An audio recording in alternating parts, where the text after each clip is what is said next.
किसी नगर में एक सेठ जी अपनी पत्नी के साथ रहते थे। सेठ जी बहुत धार्मिक थे और भगवान शिव के परम भक्त थे। वह रोज भगवान शिव का पूजन किया करते थे। कुछ दिनों बाद सेठानी ने एक पुत्री को जन्म दिया, लेकिन पुत्री के जन्म के बाद सेठानी की मृत्यु हो गई, इसलिए उनका नाम दुखनी रखा गया। सेठानी की मृत्यु के बाद सेठ जी बहुत दुखी रहते थे, क्योंकि उनकी बेटी बहुत छोटी थी। भी रिश्तेदार सेठ जी से दूसरी शादी करने के लिए कहते, लेकिन सेठ जी मना कर देते थे। पर सभी के ज़्यादा जोर डालने पर सेठ जी ने शादी के लिए हाँ कर दी। कुछ ही दिनों में सेठ की दूसरी शादी हो गई, लेकिन सेठानी उस लड़की से बिल्कुल भी प्यार नहीं करती। धीरे धीरे समय बीतता है और इस सेठानी की भी एक बेटी ने जन्म लिया। सभी बहुत खुश थे, इसलिए इसका नाम सुकनी रखा गया। धीरे धीरे दोनों बेटियां बड़ी होने लगी। दुखनी हमेशा भगवान की पूजा पाठ और व्रत किया करती थी।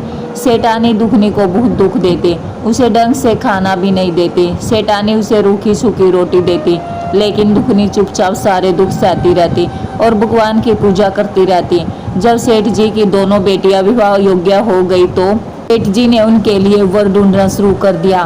तब एक दिन सेठानी ने सेठ जी से कहा कि तुम दुखनी के लिए सबसे निर्धन वर देखना, अगर तुमने ऐसा नहीं किया तो मैं अपनी जान दे दूंगी। सेठ जी ने दुखनी का विवाह एक बहुत गरीब परिवार में कर दिया और दूसरी पुत्री सुकनी का विवाह संपन्न परिवार में। दुखनी और सुकनी दोनों बहनें अपने ससुराल चली गई। दुखनी का पति बहुत गरीब था, वह कुछ भी काम नहीं करता था। दुखनी ही दूसरों के घरों में काम किया करती थी।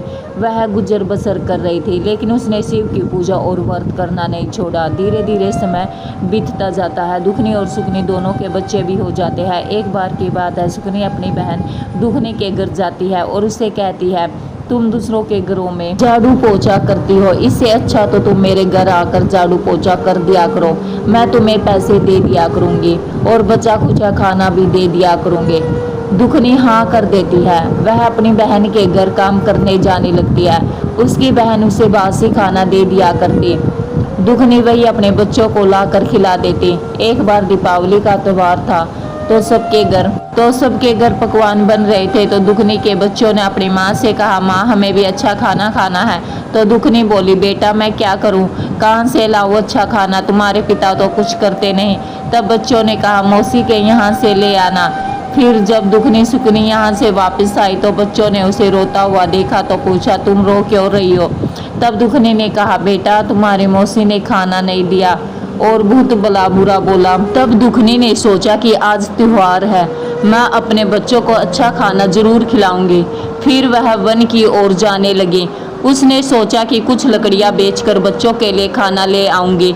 चलते चलते दुखनी को एक गाय मिली। वह दर्द से तड़प रही थी, वो बच्चे को जन्म देने वाली थी। उसने दुखनी से कहा, बेटी जरा मेरी मदद कर दो, मुझे बहुत दर्द हो रहा है। दुखनी गाय के पेट पर हाथ फेरने लगी और गाय ने आसानी से बच्चे को जन्म दिया। फिर दुखनी आगे बढ़ गई। आगे रास्ते में उसे एक नागिन मिली, जिसके ऊपर केचुली थी और वह उससे निकल नहीं पा रही थी। दुखनी उसकी मदद करती है और नागिन आसानी से केचुली छोड़ देती है। फिर दुखनी आगे बढ़ जाती है। दुखनी वन में पहुंचती है तो वन माता एक बूढ़ी औरत का रूप बनाकर वहां बैठ जाती है और दर्द से करहाने लगती है। दुखनी को देखकर बूढ़ी माँ कहती है, बेटी जरा मेरी मदद कर दो, मेरे पैरों में बहुत दर्द हो रहा है, तुम मेरे पैर दबा दो। दुखनी कहती है, ठीक है माँ, और दुखनी वन माता के पैर दबाने लगती है। फिर कुछ देर बाद दुखनी जाने लगती है तो बूढ़ी माँ कहती है, मेरे पास एक पोटली है, इसे तुम ले लो। दुखनी पोटली ले लेती है और उसे देखती है। उस पोटली में बहुत सारा सोना चांदी था। तब दुखनी कहती है, माँ यह तो सोना चांदी है। बूढ़ी माँ कहती है, तुमने मेरी मदद की है इसलिए यह तुम ही ले जाओ, और यह एक थैला भी है, इसे भी ले जाओ। दुखनी जब थैला देखती है तो उसमें अनाज भरा था। दुखनी बहुत खुश हो जाती है और बूढ़ी माँ को धन्यवाद देकर घर की ओर जाती है तो उसे रास्ते में वही नागिन मिलती है। नागिन कहती है, तुमने मेरी मदद की है इसलिए मैं तुम्हें एक मनी देती हूँ और कहती है, इसे तुम अपने घर में रख देना, तुम्हारे घर में कभी भी धन धान्य की कमी नहीं होगी। दुखनी नागिन को धन्यवाद देकर आगे जाती है तो उसे वही गाय मिलती है और कहती है, तुमने मेरी मदद की इसलिए तुम मुझे अपने घर ले चलो। तो दुखनी गाय और उसके बछड़े को अपने घर ले आती है और अपने बच्चों के लिए खीर और अच्छा भोजन बनाती है। अब दुखनी के घर में किसी चीज़ की कोई कमी नहीं थी। एक दिन सुकनी ने सोचा कि दुखनी काम पर क्यों नहीं आ रही है, चलकर देखना चाहिए।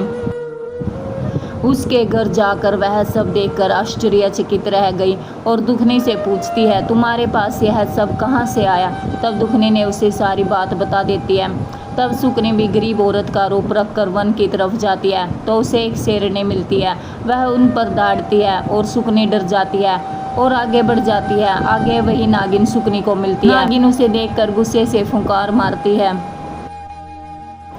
सुकनी फिर डर जाती है और भागती है। आगे उसे वही बुढ़िया मिलती है। वह कहती है, मेरी इजाज़त के बिना तुम यहाँ कैसे आई? और वह सुकनी को डंडे से मारने लगती है। सुकनी भागते भागते अपने घर पहुँच जाती है। घर जाकर सुकनी देखती है कि उसके घर में अब सब कुछ खत्म हो गया है, दौलत सब कुछ। फिर वह अपनी बहन दुखनी के घर जाती है और उसे भला बुरा कहने लगती है कि तुम्हारी वजह से मेरा सब कुछ नष्ट हो गया, तुमने यह क्यों किया? तब भगवान शिव जी प्रकट होते हैं और कहते हैं, इसमें दुखनी का कोई दोष नहीं है। तुम बहुत घमंडी थी और धनवान होते हुए भी एक गरीब का रूप धर के वन में गई, इसलिए वन सती माता ने तुम्हारा सारा धन नष्ट कर दिया। तुमने धन का लालच किया जिसकी वजह से यह सब हुआ। यह सब कहकर भगवान शिव जी वहाँ से चले गए और सुकनी को भी अपने किए पर बहुत पछतावा हुआ। जय भोलेनाथ। धन्यवाद।